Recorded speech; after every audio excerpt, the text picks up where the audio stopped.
My name is Tom Bolster with Media Distributors. I want to thank everyone for attending the fourth webinar in our series on managing digital content in your workflow. I want to get started right away. I want to introduce Matt Stamos, who's going to be handling the presentation, the best solutions architect in the industry. Thank you, Tom. Yeah, so welcome, folks. Today we're going to cover the StorNext platform and talk more about how to store those digital assets. I do want to remind folks that we can't hear you talk, so please, if you have questions or comments during the presentation, please enter them, enter them in the chat box, and we'll have some time for Q&A at the end. So we're looking forward to your questions and comments. So please don't hesitate to ask. You know, I think as an introduction, I do want to just kind of introduce Quantum as a company. Quantum, again, has a mission to enable customers to intelligently share and preserve their digital assets. You know, and I think the bottom line is it's about collaboration, right? I mean, it's about having more than one person accessing the same file at the same time, and we'll talk about how we do that and how we make that unique from Quantum's perspective. And I think the other part to this too, I think a lot of folks on this webinar probably came to this webinar and had some pain points.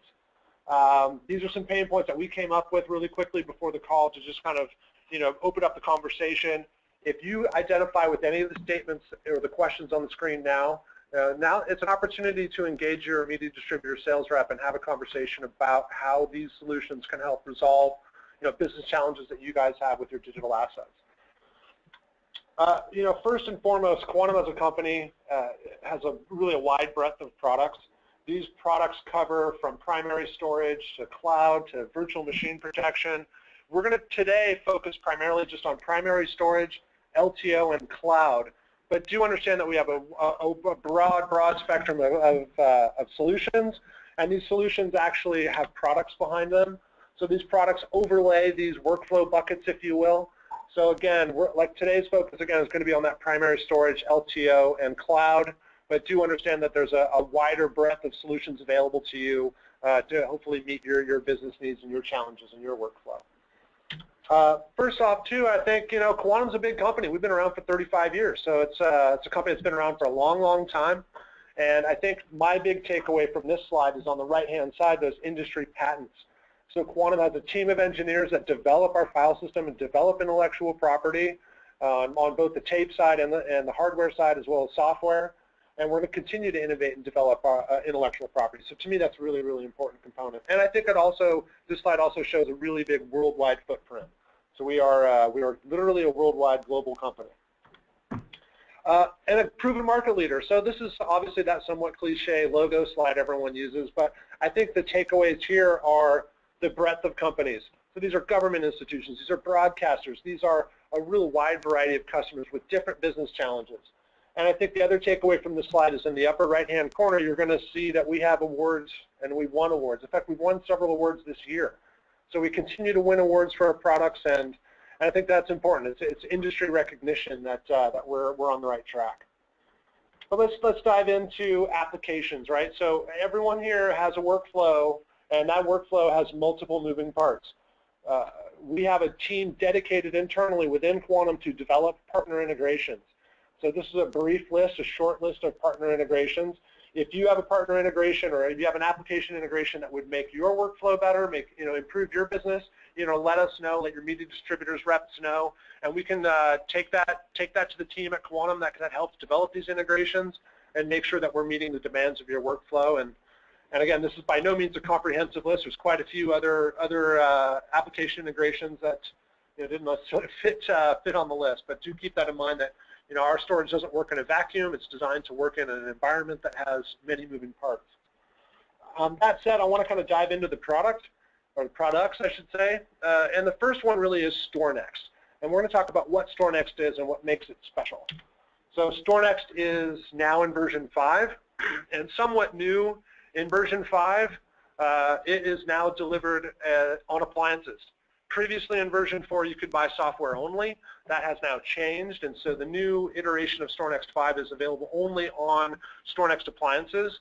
There are rare cases and upgrades, but unless you're an existing StorNext customer, you're going to be getting your StorNext 5 on one of these appliances, and we'll talk about these appliances and how they impact the workflow and how they set things up. But fundamentally, StorNext software is comprised of two components. StorNext file system, which is sort of the most commonly associated piece of software with StorNext, and that is that clustered file system, and we'll look a little bit in detail about what makes that special.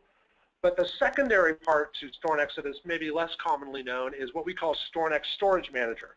And Storage Manager is the piece of software that tiers your data, say from primary storage to LTO. And to give you an easy example of how that happens in an automated way is I can enforce a policy on my data that says something like, if something is older than 90 days, if a file is older than 90 days or has not been touched for 90 days, I can then move that file from, say, primary storage to an LTO tape or cloud or an object store and extended online storage, or some combination thereof. I think you get the basic idea. The idea is really to put the right content on the right piece of storage at the right time. But let's dive into StorNext a little bit and understand how the architecture differentiates itself from other storage products. So as you can see in this drawing at the very bottom, we have arrays 1, 2, and 3. And inside those arrays, I've got these stripe groups labeled as A, B, and C. And those are SAN connected to our MVC and our gateways and our SAN clients. So, I mean, really high speed, that's fairly common, way to connect things. The distributed LAN clients, those LAN clients up at the top are actually connected through the gateway. So we do support both fiber channel clients and LAN clients in the same environment. This also could be a mix of Mac, PC, and Linux clients as well. But what makes StorNext special is I can present arrays 1, 2, and 3 and stripe groups A, B, and C as a single shared file system. So what that means is instead of having 3 or 4 more volumes on my desktop in a Mac workflow or 3 or 4 more drive letters on my PC, we can actually present the multiple arrays and the multiple stripe groups as a single shared file system. Again, this keeps the end user who's consuming this content on the storage, it keeps their life easy, right? So if they're looking at, instead of 4 or 5 volumes of data, they're going to look at 1. So to me, that's really important, and I think when we deploy, that becomes a central component of the StorNext file system, and something that differentiates StorNext from many of its competitors. The other component that helps make this easy and makes this deployment very special is what we call affinities. And affinities allow the StorNext file system to steer files specifically to specific arrays. So in this example, it's somewhat oversimplified. I have on the left-hand side SGA, which is stripe group A, and I could quite literally, on the StorNext file system, create a folder called FAST. And any files that I put into that FAST folder actually get steered to stripe group A. Consequently, I have small files, I have big files, I can create fast file folders or 4K workflows, and I can quite literally steer those files to specific drive arrays within the StorNext file system. So again, simplifying the sort of consumption of the content on the user side, although creating a layer of sophistication for the administrator to really guide the files throughout the file system, keeping some of the complexity underneath the hood, if you will. So most of the folks on this call certainly have challenges in their workflow. I don't think too many folks don't have challenges in their workflow. But what we've done is we've looked at people's workflows, and fairly common workflow buckets are described here. And most people have a challenge in one or more areas. For example, they may have challenges around ingest or work in process. But the challenges are different, and they're different for different environments. So there might be performance bottlenecks. It might be the amount of time, the amount of content that needs to be archived is just enormous. So those challenges differ, and we have a little map here of some of the challenges that we see. And I'm sure folks that are having challenges in their workflow can identify with one or more of these challenges. And I'm not going to sit here and read them one by one. It's a little bit of an eye chart, but do understand that we at Quantum and the folks at Media Distributors understand that you have challenges in your workflow, and we want to help identify those challenges. And once we identify those challenges, hopefully Quantum and the StorNext product portfolio is a good fit, because our products actually cross over these workflow buckets. So depending on the challenges at hand in your environment, it may be a combination of products, it may be one product, or it may be hopefully the whole stack of products that are going to provide a solution for you in your environment. But I do think that that's important for you guys to understand that depending on the speed, the bandwidth, the budget requirements in a particular environment, it may be a different combination of StorNext products that actually provide the solution. And on that, so Quantum as a company historically has done really, really well providing petascale solutions. In fact, our average customer is 1.4 petabytes. So what we've done in the last 3 years with the advent of StorNext 5 and the new appliances is actually bundle these appliances into solutions.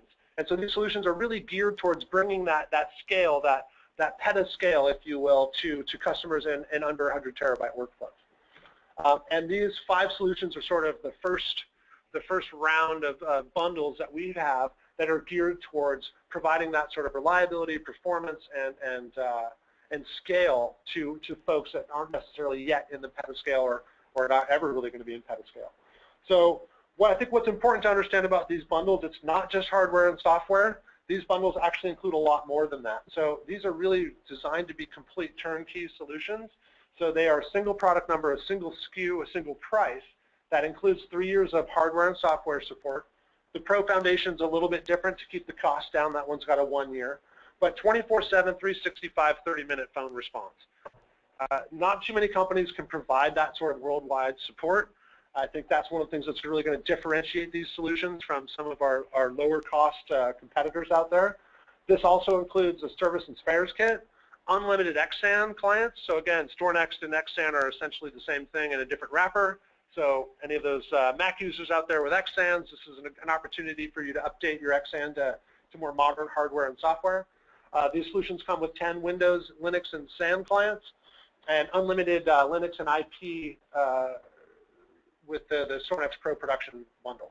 So again, these are a good place for you to sit down, say, with your media distributor rep, have a good understanding of your capacity, good understanding of your client count, and we can sit there and really quickly find out if we can find a budgetary fit. The first one, I'm only going to talk about 2 of these solutions. I think they're the ones sort of most appropriate for the conversation today. The first one is Pro Foundation. This is our entry-level solution. The list price is right around $45,000 US. And bottom line, this is 2 configurations, a 48 terabyte configuration and a 96 terabyte configuration. And I think the important takeaway here is that this is something that can be upgraded and scaled.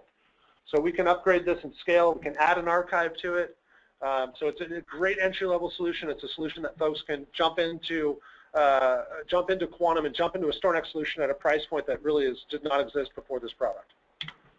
The second solution I want to highlight, and is one we've been very successful with, is what we call StorNext Pro 4K. And Pro 4K, obviously, as the name is describing this as a solution for shared 4K workflows, but obviously it does a lot more than that. I think the other big key takeaway here is that this can also be upgraded. So we can upgrade this with a library. This can be expanded with hardware and software to really that petabyte scale we talked about earlier. But again, performance-wise, this is a proven solution for doing shared 4K workflows. So again, a fantastic way for folks to upgrade to modern hardware that supports the latest workflows. The other component that is included in all of these Pro solutions is what we call StorNext Connect. And this is a new piece of software from Quantum. And for me, it's actually a pretty exciting piece of software. And the best way to describe it is as a single pane of glass that gives you an administrative view into your StorNext environment. So the 3 components, Discover, Manage, and Monitor, obviously do 3 different things. Discover actually will automatically detect new StorNext hardware and software as it's added to the solution. Manage actually allows you to manage the software versions of the connected clients remotely, which is fantastic. Anyone who's ever had to do that in the past knows how painful that process can be. And then Monitor actually allows us to take a real-time look with charts and graphs, but a real-time look at the metrics of the system.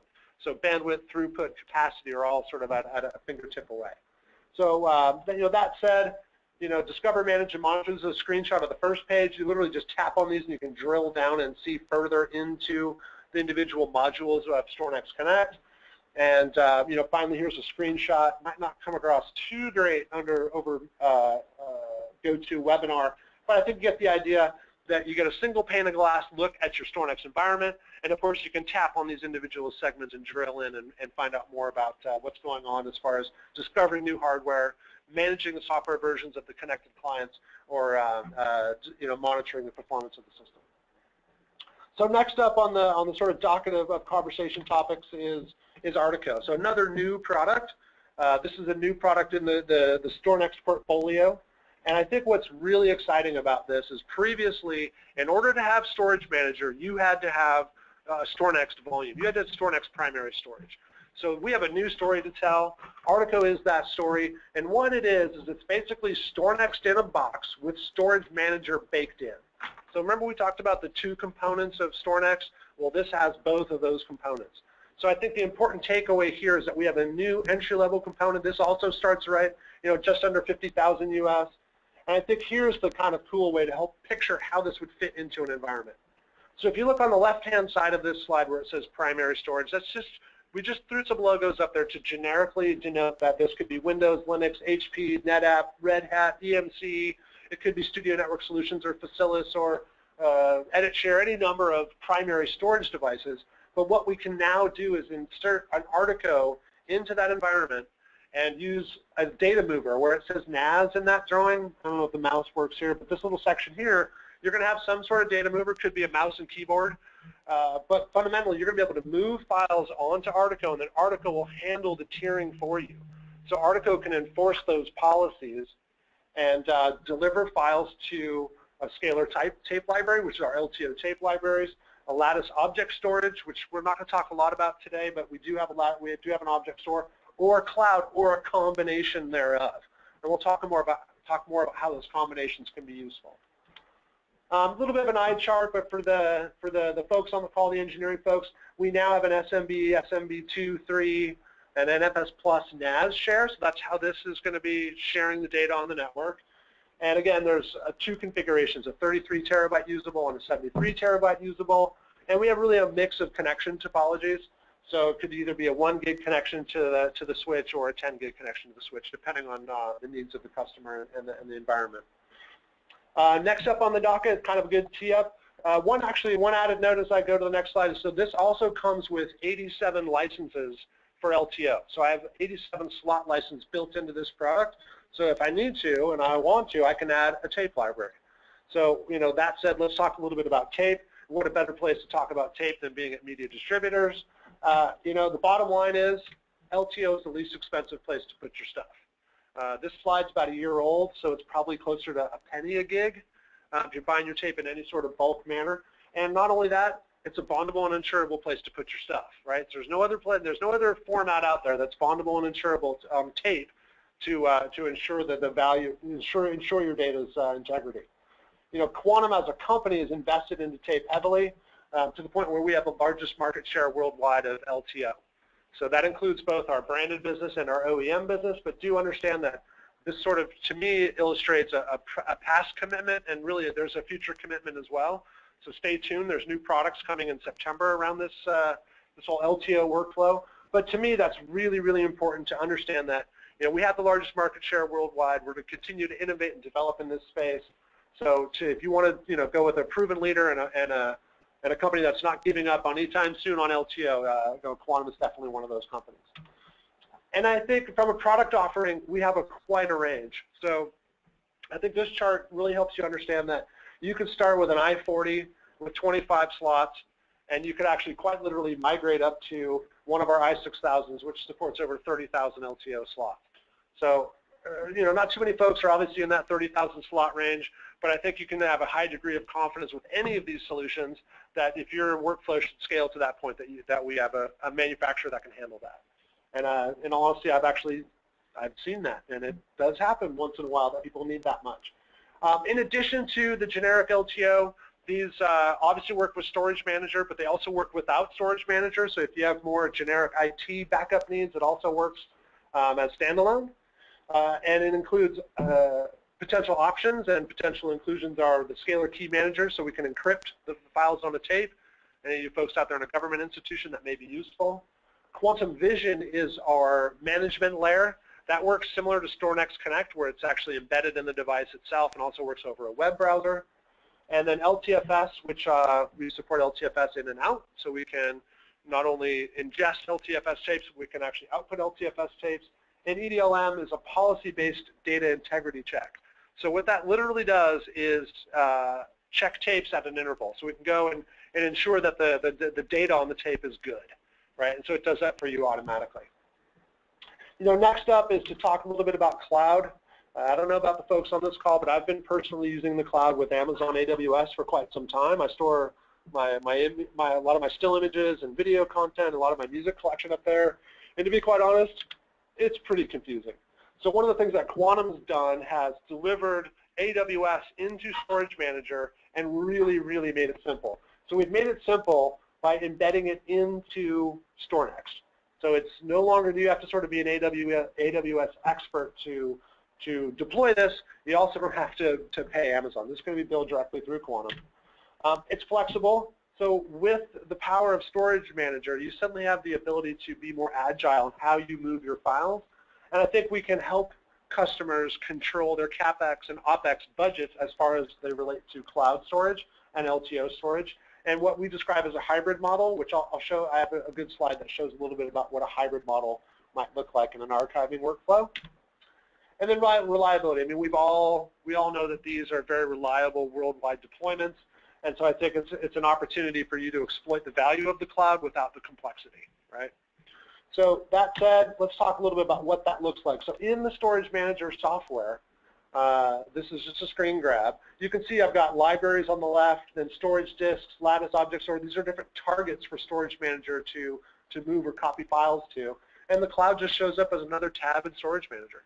And once you pop in your key in there and hit apply, you have some capacity, and you can now enforce policies that send files to the cloud. But the reality is, and let's talk a little bit about that hybrid model, the reality is you may send a file up to the cloud, but because everyone charges for more than 5% of a restore, if you know you're going to restore that file, you might also send it to a tape archive. Or you could send one to the other and one, send it vice versa, depending on the workflow at hand. So I think the big takeaway here is you might have two copies. Send one up to the cloud for a disaster recovery if there's some sort of natural disaster that causes data loss, but you might send one to LTO for restoring back into a work in process directory. Again, another example might be sending my JPEGs up to the cloud and my big, uncompressed raw, CR2 files to an LTO tape. Again, with the flexibility of Storage Manager, you can enforce these policies and they work in the background. So you're not going to sit there and monitor and drag and drop these files around. You're going to be able to enforce these policies, and the data is going to move accordingly. My favorite part about this presentation is talking about customer use cases, and I think this is the best way to kind of understand where our stuff fits, how it fits, and what kind of challenges we solve for customers. Also, if you have any questions about these use cases or any of the stuff I've covered previously, please jump into the chat and type in a question. We'd certainly love to hear from you guys and hopefully answer some real world questions. The first use case I want to talk about, though, is a shoe manufacturer. I'm not wearing any right now. I'm sure folks out there are. But I think what's interesting about this workflow is this really is a corporate video workflow. And if you looked at 80% of their content or 80% of their files, 80% of it's video and image related. Now, I'm sure if you actually did the file count, they had far more files of Word docs and PDFs and Excel files. But if you look at the data set, 80% of their storage is consumed by video content. What I think is interesting is that they have a broadcast post-production style workflow with a media asset management tool, primary storage, and our archiving. So it's our primary storage and our archiving. And it really is fundamentally, if you look at the pieces and how they use it, it's a broadcast post-production style workflow in a manufacturer, right? So we can all take lessons from these sort of broadcast and post workflows that we all know and love and understand that there's a lot of applications for those types of workflows in different industries. And this is a really great example right here. Another example kind of right up that alley, this is actually a sports team. It's actually an NBA team. And they actually are not sort of doing what the league has to do, which is broadcasting these games to the general public through their cable operators and things like that. What they're doing is actually operating, again, sort of a post and broadcast style workflow. They're creating PSA ads, a cable access show. They're creating highlight reels that they deliver to ESPN and things like that. But fundamentally, again, they use Gillette Media Asset Management. They're using our primary storage. They're actually using gateways to deliver this to LAN clients on their network. They're using our high-density QD6000 arrays. And they have our LTO AEL6000, which is our big tape library. And they also, again, media asset management, broadcast style, post-production style workflow, in what is essentially a corporate entity, right? They're not a post-production facility or really a broadcaster in that sense. They're not doing the broadcasting, though they do work for the NBA, which is one of the biggest broadcasters here in the U.S. Another example, and this one we just recently had another win. There's a case study on our website for this one, so it's a pretty good environment to talk about. But basically, it's about police-worn body cameras. And you know, I don't have all the details. So I'm going to spitball here a little bit, but basically, when an officer comes back from their shift, they dock their camera, and that's sort of where our system takes over, where they dock their camera, copy the files to the primary storage, which they're using our primary storage here, and then Storage Manager actually enforces the rules on those files and then puts them to LTO tape or offsite vault as accordingly. Let's talk about those rules, or as we like to say in Storage Manager lingo, policies. So if they make a stop, I'm guessing here a little bit, but when they make a stop, they either no citation, issue a citation, or there's an arrest. There's three basic sort of criteria that come out of that stop for each officer. If they issue no citation and there's no arrest, they might just keep that stuff for 90 days. If they issue a citation, I think they keep it for 3 years or 4 years, something like that. And then if they actually make an arrest, they keep that footage forever. So I think what's interesting is those policies are tailor-made for Storage Manager. Storage Manager has those policies basically built in, and it's really just a few clicks to enforce those policies on individual folders or individual files within a workflow. Again, primary storage, and they have our LTO. So they have the two main building blocks of our stack, which is the primary storage and the LTO. We have other stuff too, but they're using our two main pieces. And again, this is not a post and broadcast workflow. This isn't an M&E workflow either, right? This is quite literally a police municipality workflow. We just had another win in this space as well. A customer example, this one to me is really exciting, right? So we're talking about a worldwide community of scientists that have access to 3 petabytes of satellite images. And when you think about it, it's like, yeah, that's not really a media and entertainment either, but the workflow sure is. So they have our primary storage, they actually have our secondary storage, and they have a tape archive. But fundamentally, these scientists that access this are on web browsers, and so they're able to access 3 petabytes. That's a lot of images. They're able to access these 3 petabytes of images in a web browser. And what I think is interesting and why this is so close to a media and entertainment workflow is, you know what, it's not a lot different doing a reality show. A reality show might have any number of editors out there on a web browser, or producers or writers out there on a web browser, you know, scrounging through the content to find what's pertinent for the day or what's going to make the next episode. So again, a media and entertainment style workflow, but in this case in a government and science institution.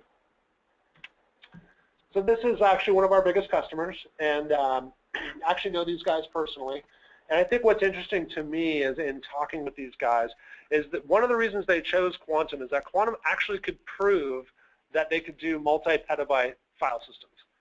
And they had some other competitors in there that said they could do it on paper, but we actually gave them references and folks to talk to that were doing the same thing.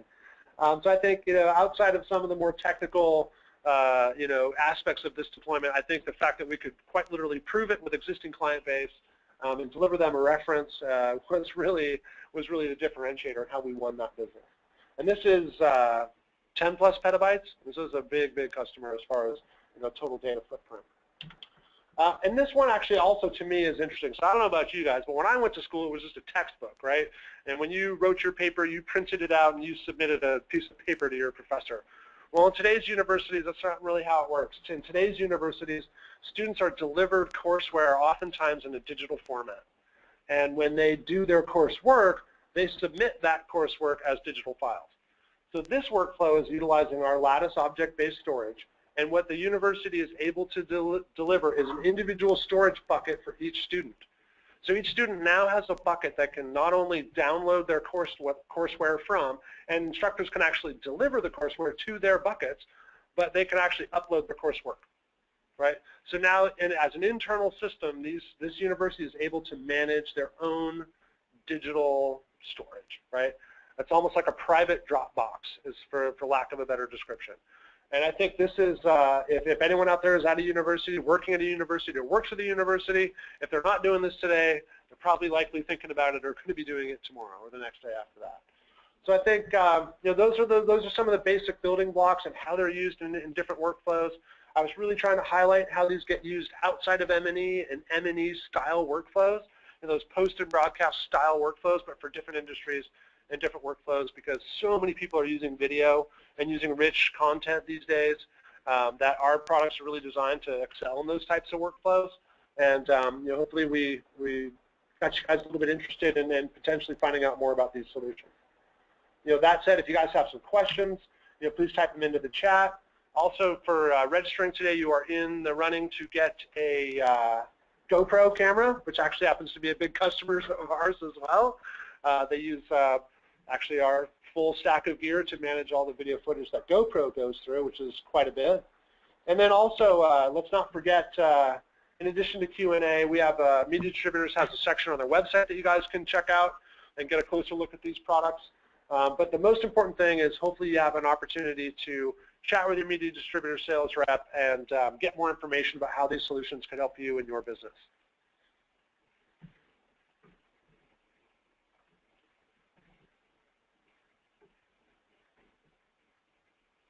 So we've got a question here. Let's see. What product lines or solution does Quantum offer handling the needs of object storage? Yeah, we didn't talk too much about object storage, but object storage is a new technology, relatively speaking, that stores files differently than they get stored on a traditional RAID. So instead of encoding blocks of data on the RAID, they're actually encoding the file into an algorithm and then spreading that algorithm across the disks. Our current object storage offering is a product line called Lattice. We've actually been very, very successful with that. And one good example of that, I'm going to just kind of talk briefly about a use case. We have an online, it's actually a sports company that has online footage, and if you sign up for one of their accounts, so you have an account with this organization, you search their website and find a piece of video that you want to play, you actually hit play and it plays off of the Lattice and delivers that content directly to the end user. The other benefit of an object storage is that it has the ability to have higher data integrity or higher data durability than RAID. It's much closer to an LTO as far as data integrity. And what they're actually able to do is kill two birds with this. So we actually replace the tape library, put in Lattice, and so now they can have the archiving safety that they expect and want out of an LTO system, and then the ability to deliver that content. So great question. Thank you for asking that. Let's see, we got another one. When are LTO7 drives going to be available, and do you have an upgrade path for when they're available? Another great question. So yeah, we're expecting LTO7 to ship by the end of the year. If you buy LTO6 today, we have a program now where you can pre-purchase your LTO7 drive. So if you're really interested in, say you're on LTO5 and you want to go to LTO7, which is a natural migration to skip a generation for LTO, yes, you can buy an LTO6 today and pre-purchase your LTO7 drive, and when they ship, we're expecting sometime later this year, you'll get your LTO7 drive. So yeah, we are firmly entrenched in LTO, and we're excited about LTO7, especially considering they've more than doubled the speed and capacity of that. So let's see, is it necessary to it's another question here. So is it necessary to migrate data off our existing SAN NAS volumes into a new StorNext volume?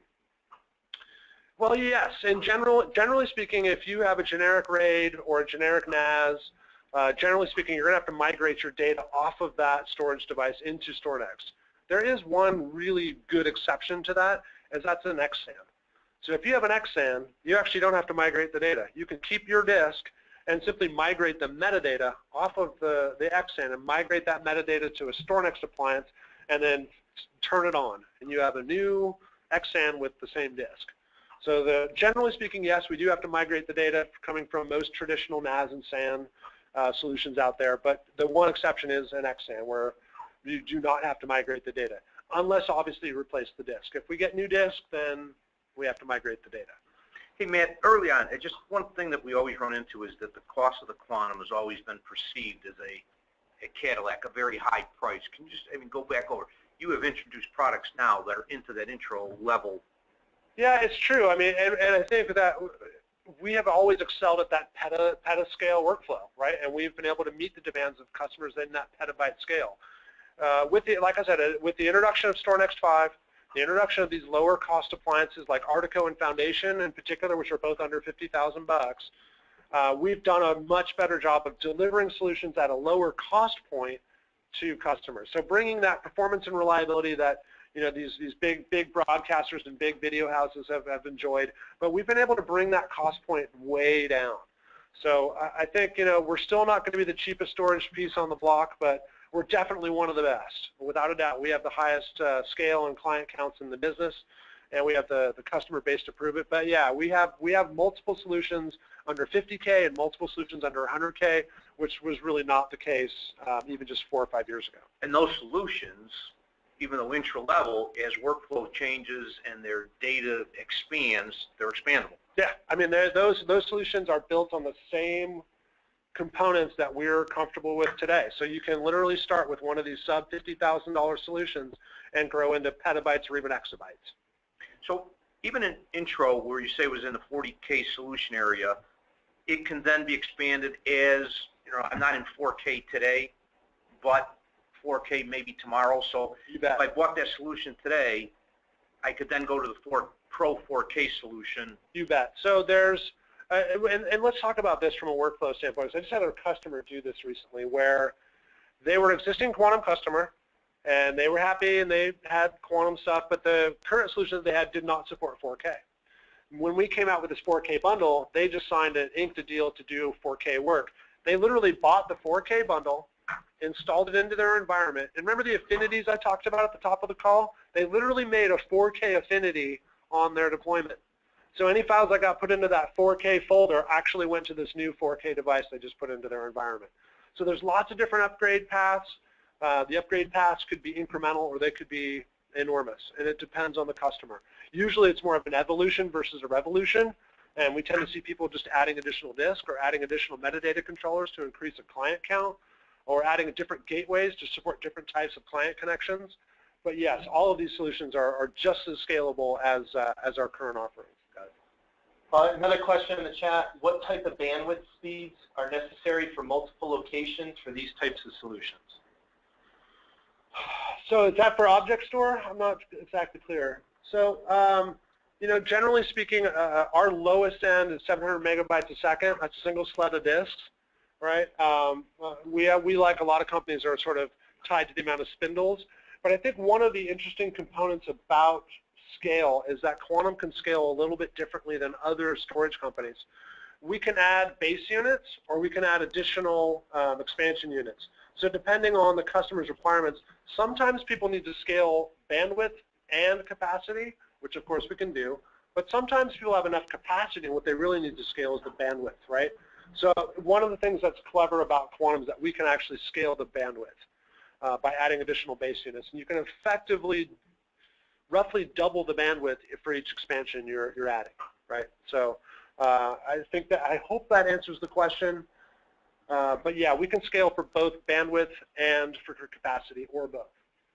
Another question, a cloud object-based backup as one option would be great for photo and video content, but the files I'm working with are up to 2 gigabytes and growing around to 2 terabytes a day. Is it possible to move data to the Q Cloud fast enough? What other solutions would you suggest? Yeah, so 2 terabytes a day is quite a bit. You're going to need a big pipe to pump that up to the cloud. One of the things that I think people are looking at the cloud to do is maybe putting that 2 terabytes a day onto LTO or an object store. An object store is a lot faster than the cloud. Obviously, it's going to be more expensive for capital expenditure. But our Lattice is actually easily fast enough to handle 2 terabytes a day, no problem. And you could use Artico as a cache, right? So Artico in 33 or 73 terabytes usable could hold that 2 terabytes while it takes however much time it might take to get up to the cloud, right? So that's why that Artico becomes a really flexible device, is it's sort of like a landing spot. It's like, hey, put it on Artico, write 1 copy to LTO just in case something goes wrong, and then while we're waiting, write another copy up to the cloud. So you can sort of hedge your bets there and utilize both technologies, right? Utilize, in that case, actually 3. You're using the spinning disk on Artico, you're using LTO attached library, and potentially the cloud as well. So I think that it depends on your bandwidth. I mean, unfortunately, without knowing your bandwidth, it's tough. Let's see. Oh, that's it. That was all the questions. If anyone else has a question, you know, and if a question shows up an hour or a day later, you know, feel free to reach out to the media distributors, and they can get Quantum folks on the horn if they can't answer the question directly.